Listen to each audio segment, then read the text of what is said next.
ये तेरा सजना संवरना बिन साजन के बेकार है।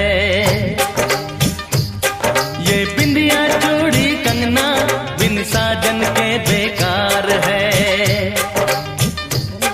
ये तेरा सजना संवरना बिन साजन के बेकार है। ये बिंदिया चूड़ी कंगना बिन साजन के बेकार है। 2 दिन का है ये जोबन बनने को तेरा साजन, ये आशिक तैयार है। क्या बनेगा मेरा साजन, जा तू आशिक बेकार है। मेरा लाखों का जोबन, जा तू आशिक बेकार है। वो बनेगा मेरा साजन, वो बनेगा मेरा कालम, जो आशिक दिलदार है। ये तेरा सजना संवरना बिन साजन के बेकार है।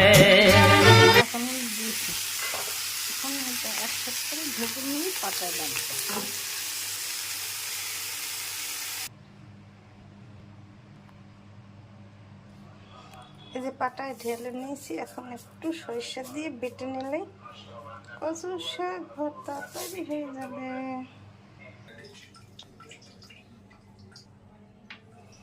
আমার কচু শাক ভর্তা তৈরি হয়ে গেছে। এরকম কচু শাক ভর্তা করে খেয়ে দেখুন, খেতে খুব সুস্বাদু লাগবে। নতুন নতুন ভিডিও পেতে আমার চ্যানেলটিকে লাইক দিয়ে পাশে থাকুন। ধন্যবাদ।